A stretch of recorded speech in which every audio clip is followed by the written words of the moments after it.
Présentation aujourd'hui du nouveau DJI Mavic 2 Enterprise dans sa version Advanced. Donc pour les petites présentations, donc je suis Maxence Trogneux de la société Abot, qui est la filiale professionnelle de Studio Sport. Je suis spécialisé dans le BTP, je suis géomètre de formation. Et donc c'est moi qui vais vous présenter aujourd'hui le nouveau drone Mavic 2 Enterprise Advanced. Donc au sommaire, je vous présenterai le drone et sa radiocommande. Nous verrons ensuite les capacités de sa caméra RGB, les capacités de sa caméra thermique, ensuite les accessoires avec lesquels il est livré et les accessoires donc, optionnels. Nous finirons par quelques cas d'usage dans différents scénarios et je finirai par lire vos questions et y répondre à la fin. Donc, voici le Mavic 2 Enterprise Advanced. On est sur un drone qui ressemble comme deux gouttes d'eau au Mavic 2. C'est normal puisqu'il en reprend la plupart des éléments, à savoir le châssis, la motorisation, les batteries, etc. Ce qui va changer, forcément, c'est sa nacelle. Nacelle qui embarque deux capteurs. Donc, on a un capteur RGB et un capteur thermique. Donc, je vais vous présenter ça vraiment en détail juste après. On est sur un drone compact, donc on reste dans la même gamme de poids que le Mavic 2, donc que ce soit Pro, Zoom, etc. Donc avec un drone qui fait 909 grammes, donc drone ultra compact, ce qui facilite énormément donc, son transport et son déploiement. Le déploiement prend moins d'une minute, hein. Il suffit donc de déplier les bras, déplier les hélices et on est prêt à décoller. On est sur une autonomie donc, de 31 minutes en vol. Donc forcément, cette autonomie sera un petit peu réduite quand on y ajoute les accessoires que je vous présenterai par la suite. On a, avec ce drone, donc, une portée de 6 km grâce à la technologie OcuSync. Aujourd'hui, DJI a fait ses preuves dans ce domaine en proposant des systèmes ultra fiables en termes de portée. Donc 6 km avec un retour en HD, en 1080p. Donc ce qui le rend un petit peu unique sur le marché. On a vraiment quelque chose de super fiable. Et donc, vous pourrez opérer en toute sérénité avec ce drone-là. Autre gros avantage de ce drone-là, et pour le coup, encore une fois, comme ses prédécesseurs Mavic 2, on a une détection d'obstacles omnidirectionnelle. Donc vous en avez devant, sur les côtés, à l'arrière, au-dessus et en dessous. Donc il combine à la fois des capteurs de vision et des capteurs infrarouges. Et les nouveautés maintenant sur ce drone, donc c'est la caméra thermique, qui est une caméra thermique 640 par 512 pixels, donc, ce qui est une haute définition en caméra thermique, encore plus sur ce gabarit de drone. Donc on y reviendra juste après sur une présentation vraiment en détail de ce nouveau capteur thermique. On a également donc une caméra RGB, donc RGB pour Red, Green, Blue, donc le spectre visible, appareil photo classique, de 48 mégapixels.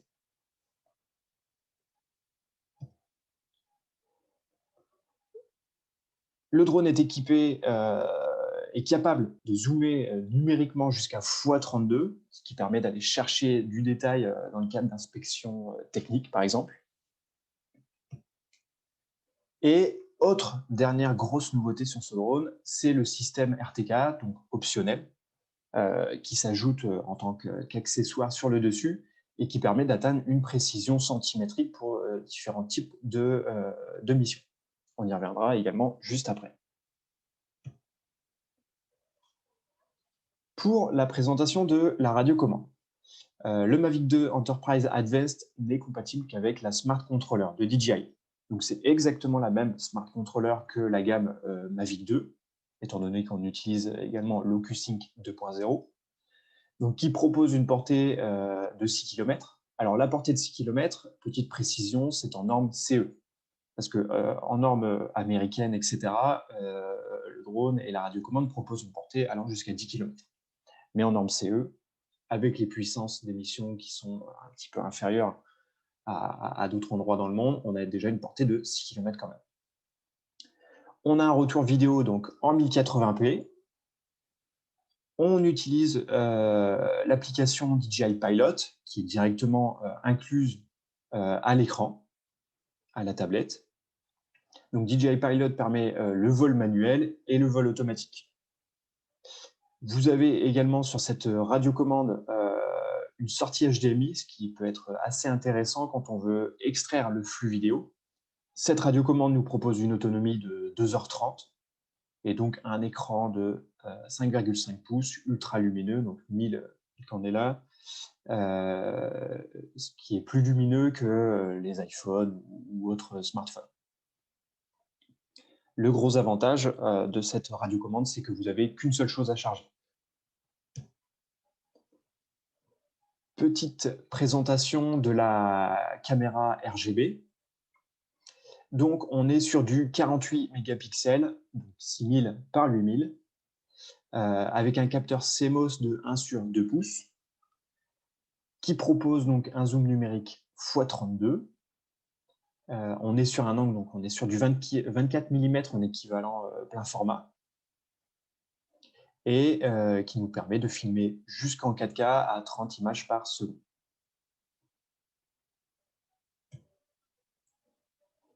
Si on cherche à comparer ce capteur RGB par rapport aux autres drones de la gamme Enterprise de DJI, voilà ce que ça donne. Donc, en termes de résolution, ici on est à 48 mégapixels, c'est ce qu'on voit sur la droite du tableau, ce qui est quasi l'équivalent d'une P1, qui est la caméra dédiée à la photogrammétrie, compatible avec le Matrice 300, donc le gros porteur de DJI. Donc, on a vraiment une résolution qui est ici super intéressante. On a le quadruple de pixels par rapport au Mavic 2 Enterprise Dual. Donc là, c'est une grosse avancée en termes de résolution. Et on a plus du double de pixels par rapport au Phantom 4 RTK ou Phantom 4 Pro et Mavic 2 Pro, qui sont du 20 mégapixels. On est sur un capteur de 1/2 pouces, comme je vous le disais juste avant. Donc là, pour le coup, on est sur un petit capteur, ce qui est normal sur un drone de ce gabarit-là. Donc on est sur un capteur forcément beaucoup plus petit que ce que propose la P1, qui est un plein format, donc un peu la taille reine en photo. On a un capteur qui est aussi bien plus petit qu'un Phantom et sensiblement supérieur à ce qu'on avait sur le Mavic 2 Enterprise Dual, donc les premiers. La taille du capteur et le nombre de pixels impliquent une taille de photosite très petite. On est à 0,8 micromètres. Les photosites sont les capteurs de lumière qui vont vous restituer des pixels, pour simplifier.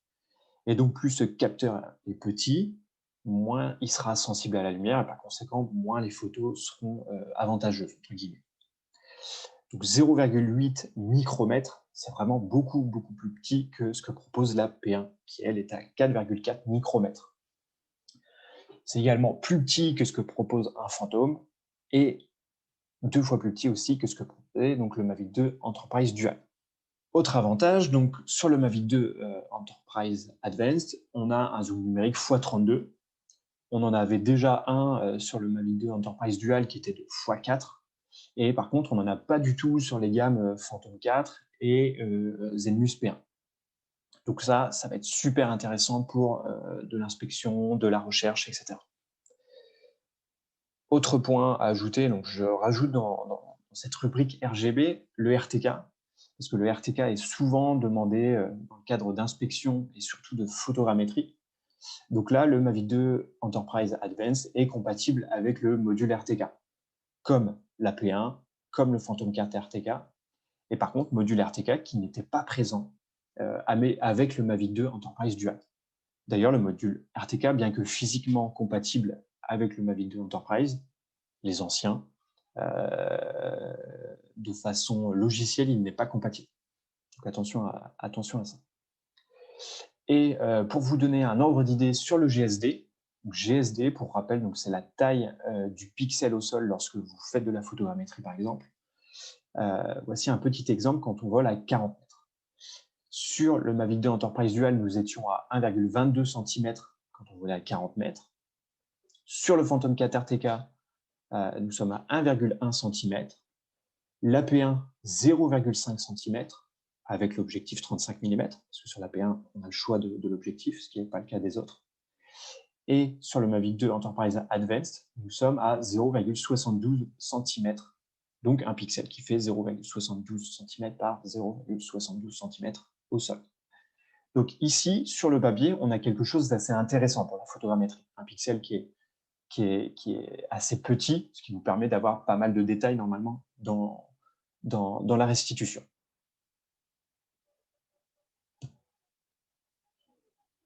Mais voilà ce que ça donne dans la réalité.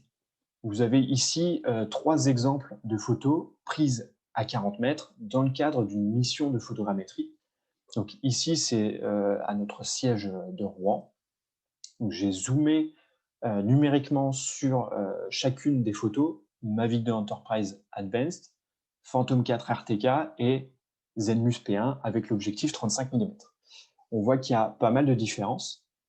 Alors, entre le Mavic 2 Enterprise Advanced et Phantom 4 RTK, on est sur des choses plus ou moins similaires, malgré le GSD plus petit sur le Mavic 2 Enterprise Advanced.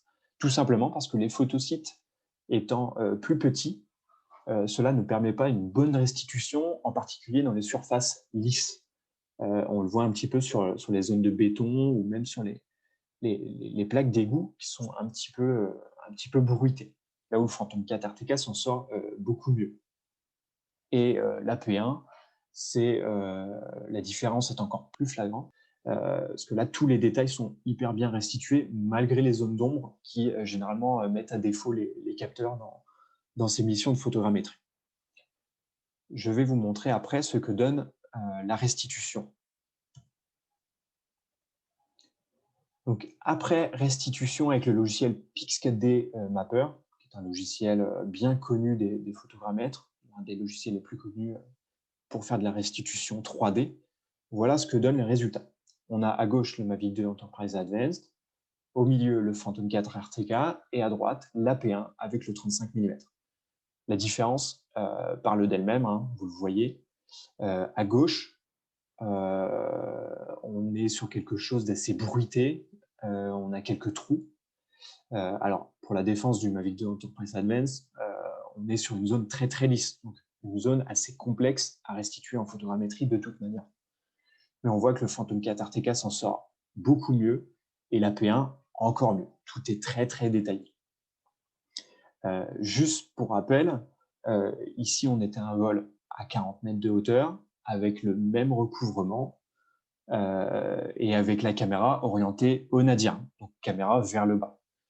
Si on voulait, avec le Mavic 2 Enterprise Advanced, on pourrait améliorer les résultats pour atteindre plus ou moins ce que propose le Phantom 4 RTK ici, en prenant par exemple des photos sous d'autres angles, en augmentant un petit peu le recouvrement, etc. Mais forcément, on passera plus de temps avec le Mavic 2 Enterprise Advanced. Donc voilà un petit peu les différences en photogrammétrie. Mais là où le Mavic 2 Enterprise Advanced, avec sa caméra RGB, tire le plus son épingle du jeu, c'est avec son zoom. Ici, on peut voir au loin un château d'eau. On peut aller zoomer donc jusqu'à x32 directement depuis la tablette en live, et ce qui permet ici d'aller zoomer sur ce château qui est, pour ordre d'idée, à 1,5 km du drone. Donc voilà, même si ça pixelise un peu, parce qu'on est en zoom numérique, à 100%, je vous le rappelle, ça nous permet quand même de se focaliser vraiment sur un point, un centre d'intérêt bien précis.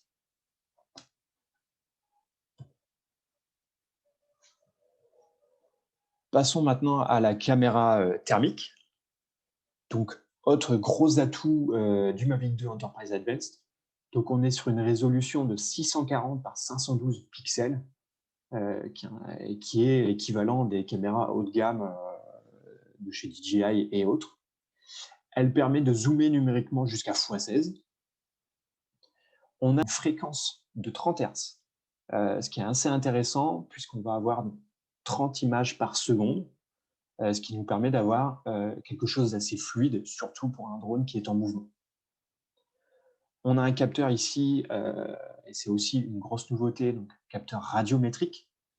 Radiométrique veut dire que à chaque pixel est associée une température et non une couleur, ce qui va nous permettre de post-traiter les images et d'en faire des rapports détaillés. On a une précision de plus ou moins 2 degrés Celsius et une plage de température allant de moins 40 degrés Celsius à 550 degrés Celsius. Comme tout à l'heure, si on cherche à comparer ce capteur par rapport à d'autres, voilà ce que ça donne. Donc, on a une résolution en première ligne de 640 par 512, ce qui est l'équivalent de la H20T. H20T qui est la caméra haut de gamme compatible avec le Matrice 300. Si on compare au Mavic 2 Enterprise Dual, qui embarquait déjà une caméra thermique, on a 17 fois plus de pixels. On était à l'époque sur du 160 par 120, qui était très très limité. Aujourd'hui, le 640 par 512 va nous permettre de faire des inspections beaucoup plus détaillées. Ensuite, en termes de fréquence, on est sur du 30 Hz, encore une fois équivalent à ce qu'on a sur la H20T, et bien supérieur au Mavic 2 Dual, qui lui était de 9 Hz. Donc à l'époque, avec le Mavic 2 Enterprise Dual, on était à 9 Hz, donc 9 images par seconde. Donc forcément, dès que le drone était en mouvement ou qu'on visait un objet en mouvement, on avait quelque chose d'assez saccadé. La radiométrie, ici on a un capteur radiométrique comme une fois de plus la H20T et qui n'était pas présent sur le Mavic Dual. En termes de focale, on est donc sur du 9 mm, là où la H20T est à 13,5 mm. Donc on a un angle un peu plus large que ce que propose la H20T. Et là où on était à 8 mm avec le Mavic 2 Enterprise Dual. Et donc, si vous n'avez pas l'habitude des focales en caméra thermique, je vous ai mis juste en dessous l'angle que cela représente en degrés, donc l'angle horizontal. Donc, sur le Mavic 2 Enterprise Advance, on est à 50,7 degrés, là où sur la H20T, on est à 34,5 degrés, donc quelque chose entre guillemets plus zoomé, et 57 degrés sur le Dual, à peu près équivalent.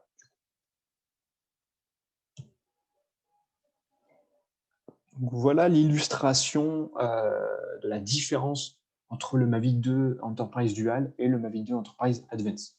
Donc là, la grosse différence. À gauche, on se rend bien compte que si on n'avait pas la superposition de l'image visible et de l'image thermique, on n'y verrait pas grand-chose. Là où à droite, avec le modèle Advance, on voit bien tous les détails alors qu'on est à 100% en imagerie thermique. On voit même ici le drone, donc le Mavic 2 Dual, qui a pris cette photo donc, au même moment. Donc voilà, grosse différence entre les deux. Pour rappel, c'est 17 fois plus de pixels que le précédent Dual.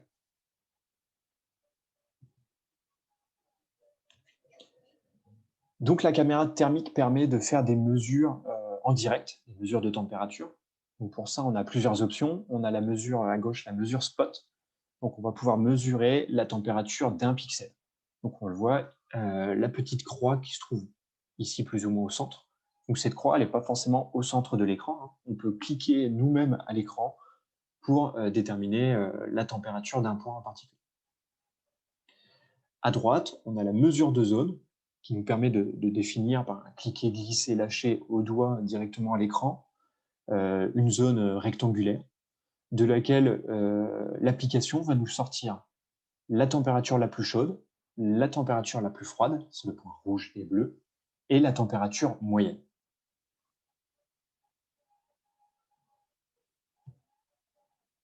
On a une autre possibilité d'affichage, c'est le mode split, le split mode.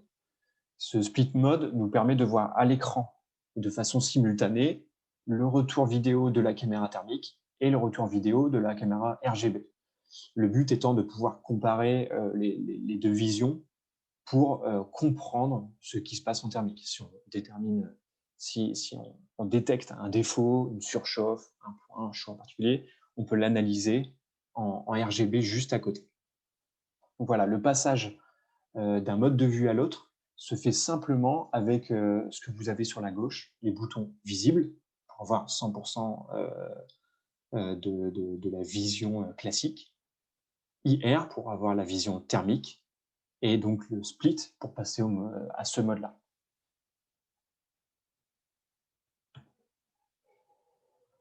Et l'avantage donc de cette caméra thermique, c'est qu'elle est radiométrique, donc avec la possibilité de post-traiter les images. On est sur du JPEG radiométrique, et donc le logiciel DJI nous permet de manière précise, en post-traitement, tous nos clichés. Voilà comment ça se présente. C'est une petite vidéo. Donc on choisit la vision qu'on veut analyser. Donc voilà la palette de couleurs dans laquelle le cliché a été initialement pris. Et donc, on peut changer les palettes. Donc, en passant des classiques Rainbow, en passant par les affichages appelés médical, outdoor, etc. Tout ça pour déterminer la palette qui conviendra à l'inspection. Ici, on choisit l'affichage appelé médical, qui nous permet de bien mettre en évidence les points chauds. Et ensuite, on peut analyser, un petit peu comme on pouvait le faire en live, la mesure de température en un point, la mesure de température sur une droite, avec température max, minimum et moyenne, la température d'une zone rectangulaire,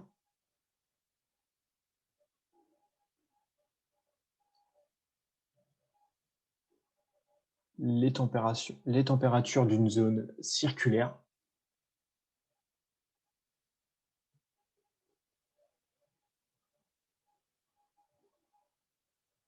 et il est également possible de faire une zone polygonale pour les zones un peu plus complexes. Voilà pour les quelques options. Ça peut aller un peu plus loin que ça, forcément. Vous pouvez choisir l'émissivité de ce que vous visez. Vous pouvez choisir la distance à laquelle vous êtes de l'objet, etc. pour pousser un peu plus votre inspection. Derrière ça, vous pouvez sortir un rapport qui ressemble à ça. Donc voici le rapport issu de ce que je viens de vous montrer en vidéo. Donc un rapport au format PDF sur lequel il nous rappelle toutes les différentes zones qu'on a analysées. Chose que vous pouvez transmettre directement au client. Pour les accessoires, voilà ce qui est fourni avec le Mavic 2 Enterprise Advanced. Donc on a un beacon lumineux qui est simplement un flash qui va être visible jusqu'à 5 km. On a le spotlight qui permet d'éclairer une zone à quelques dizaines de mètres. Il est orientable manuellement avant de décoller. Et on a également un speaker qui a une puissance de 100 décibels et qui nous permet d'émettre soit des fichiers enregistrés, soit un message via le micro inclus à la radiocommande.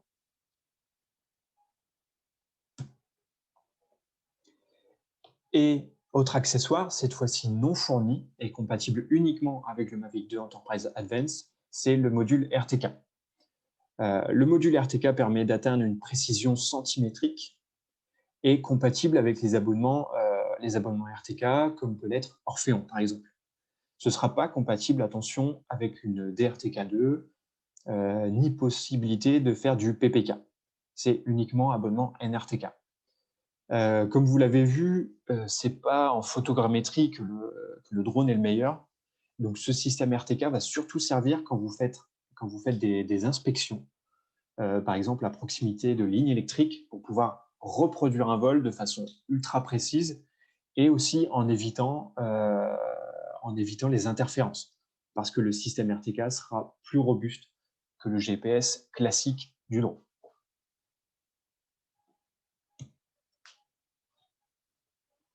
Voici quelques exemples Donc ici, c'est une démonstration qu'on a fait avec le SDIS 76 sur leur centre d'entraînement. Voilà un peu ce que ça donne. Donc le split mode qui nous permet de zoomer, jusqu'en x16. Et vous le voyez ici, ce qui est pas perceptible à droite est perceptible à gauche grâce à la vision thermique. On peut voir qu'en fait, dans ce bâtiment, il y a le feu.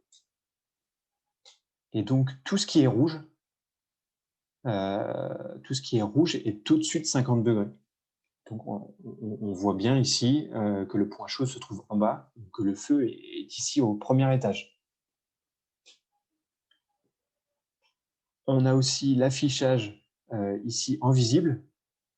Et donc, on se trouve à 150 mètres là des pompiers. Et donc, même si on ne peut pas reconnaître les personnes, on peut tout à fait les compter et les situer dans l'espace.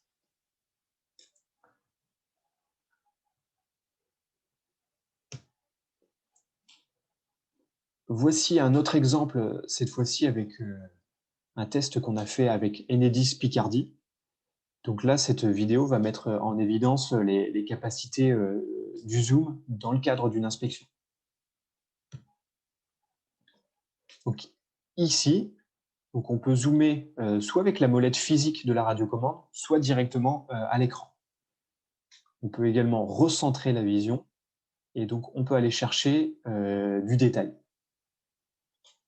Donc même si le zoom x32 est un petit peu pixelisé, on peut être dans des zooms intermédiaires pour éviter d'approcher le drone des endroits un peu dangereux comme ici.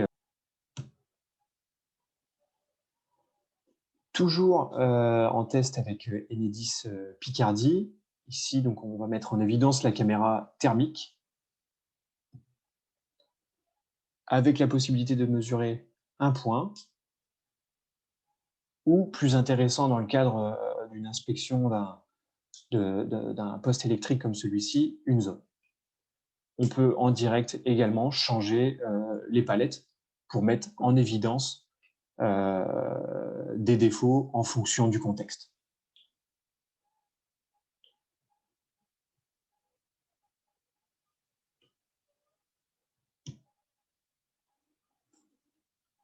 Voilà autre chose qui illustre justement un défaut sur un appareil électrique.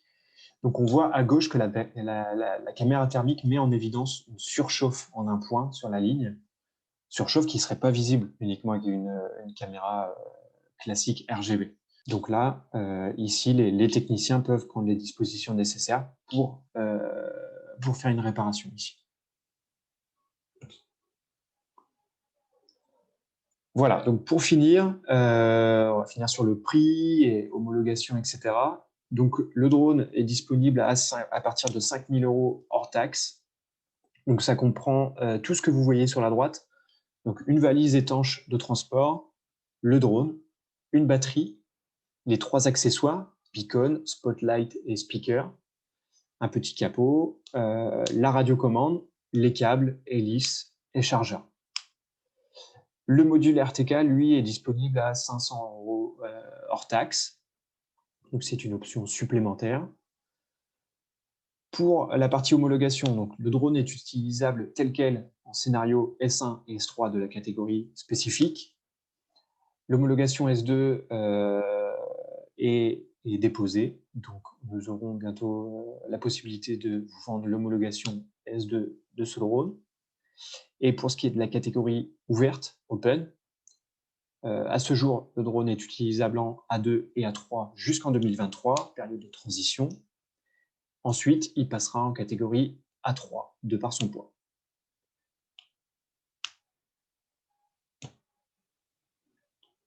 Voilà, merci de votre attention.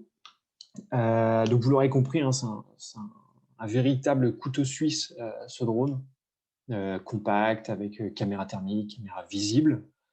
Parfait pour les missions d'inspection, de surveillance, sécurité, etc. Un peu moins en photogrammétrie, vous l'avez vu, hein, c'est pas un drone qui est dédié à ça, il faudra mieux privilégier un Phantom 4 RTK si vous vous orientez vers la photogrammétrie. Mais c'est un très, très bon couteau suisse pour l'industrie. Je vais maintenant passer aux questions-réponses directement dans l'onglet questions-réponses. Première question. Est-ce que le Mavic 2 Enterprise Advanced est certifié CE? Alors, il n'a pas de certification CE, la nouvelle certification CE. Il est bien CE sur les puissances d'émission, etc. Sinon, il n'est pas CE encore sous le drone. Il va falloir patienter encore un moment pour connaître la position de DJI et de l'EASA là-dessus. Deuxième question, zoom optique. Alors non, ce drone n'a pas du tout de zoom optique, c'est uniquement du zoom numérique. Ensuite, photosite très petit, quid de la photo en basse luminosité? Alors vous l'avez vu dans les quelques exemples, je pense, de ce webinaire, on voit forcément qu'en basse luminosité, quand on a du contraste, ombre-lumière en photogrammétrie en particulier, on est sur quelque chose forcément moins bon que les plus gros capteurs comme le Phantom ou encore plus avec la P1. La résolution de la thermique 640 par 512 est-elle bien avant tout un traitement par logiciel? Non, pas du tout. Ici, le Mavic 2 Enterprise Advanced est bien un capteur 640 par 512. Ce qui n'était pas le cas. À l'époque, on avait le Mavic Dual qui proposait en sortie du 640 par 512, qui était un upscaling du 160 par 120. Et ici, on a bien un capteur 640 par 512. En thermique, existe-t-il encore deux modes low et high gain? Oui, tout à fait. On a le mode low gain et high gain. En thermique, quelle est la marge de précision annoncée par DJI? La précision annoncée par DJI est de plus ou moins 2 degrés Celsius. Donc attention, ici, c'est une précision de température émise. Il faut bien faire attention à l'émissivité de ce que vous visez. L'émissivité ne sera pas la même sur un corps humain que sur un métal comme l'acier. Donc attention à ça, c'est vraiment température, faire attention à l'émissivité. En thermique, existe-t-il encore le mode MSX et quels sont les thermogrammes de base? Alors malheureusement, le MSX n'est plus disponible sur celui-ci. C'était disponible avant sur les caméras développées par FLIR, mais c'est plus disponible ici. On a le mode split mode qui remplace. Qu'est-ce que l'abonnement NRTK? Alors l'abonnement NRTK, c'est un abonnement comme propose Orphéon. C'est un abonnement généralement mensuel ou annuel que vous payez pour vous connecter à une autre station et réceptionner les corrections de coordonnées. Et ainsi passer d'une précision de l'ordre du mètre à une précision de l'ordre du centimètre pour vos clichés et sur la position du drone. Qualité et pertinence pour l'inspection thermique, menuiserie, toit, etc. Alors pour l'inspection thermique, là on est sur quelque chose de très qualitatif, hein. Le rapport qualité-prix est vraiment bon. Vous l'avez vu, hein, de par sa caméra thermique surtout, en 640 par 512. Est-il possible de calibrer la caméra thermique pour vérifier et s'assurer de la précision de la mesure? Alors malheureusement, c'était déjà un petit peu le problème avec FLIR. On n'avait pas la possibilité d'avoir de certificat de calibration, etc. Et c'est toujours pas le cas avec ce drone. Donc ce sera à vous d'établir un process pour vous contrôler éventuellement. Le module RTK peut-il aider à avoir plus de précision en cartographie?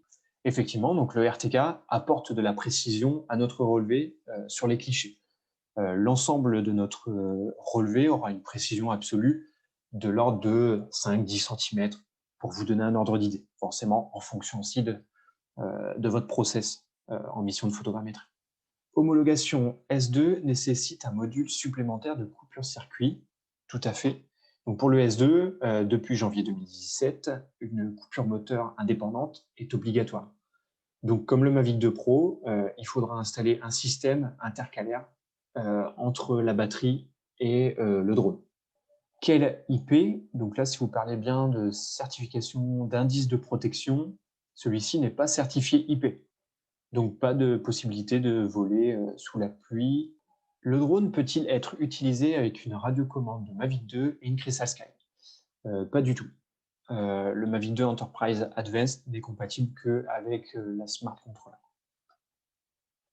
Typiquement, cet appareil est plutôt dédié à quelle branche de métier? Typiquement, donc ce drone est surtout orienté, pour de l'inspection, pour de la sécurité, de la surveillance et peut également, on peut aussi prendre de la photo classique, de la vidéo. Peut-on l'utiliser avec un iPad et utiliser Litchi ou d'autres applications Apple Store? Donc non, comme le drone est uniquement compatible avec la Smart Controller qui embarque une tablette Android, ce ne sera pas compatible avec l'iPad. Il faudra peut-être patienter quelques semaines avant que certaines autres applications que DJI Pilot soient dispo sur la Smart Controller.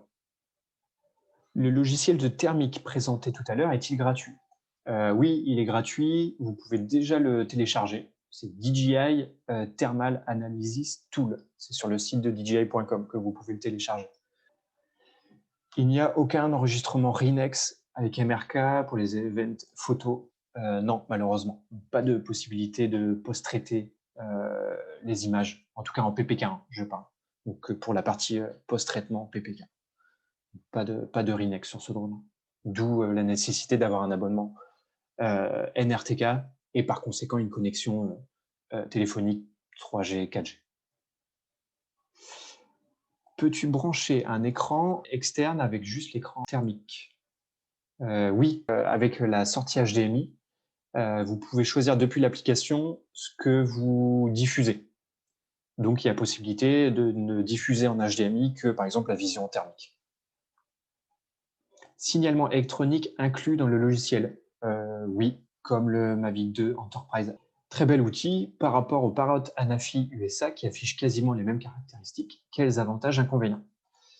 Ici, sur ce Mavic, on aura l'avantage d'une meilleure capacité thermique, parce qu'on a du 640 par 512, là où la Nafi USA propose du 320 par 256.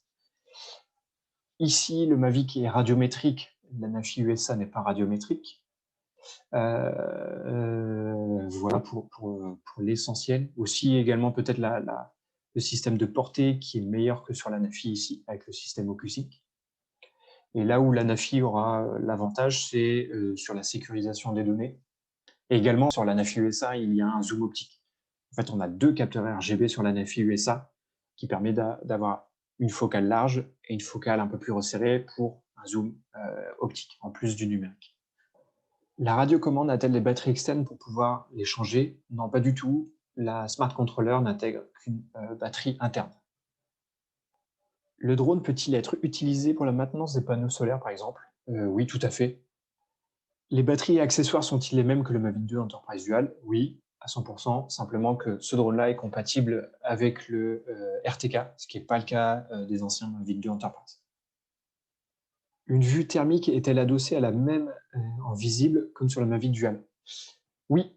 Alors, effectivement, bonne question parce que je ne l'avais pas précisé, mais dès que vous prenez un cliché ou une vidéo, vous enregistrerez la vue RGB en DNG et en JPEG, plus le RJPEG donc, thermique, plus éventuellement, si vous êtes en mode split, une image avec la caméra visible et la caméra thermique. Tout ça est enregistré en même temps. La caméra est-elle vendue seule? J'ai déjà un Mavic 2 Enterprise, juste pour savoir si c'était interchangeable.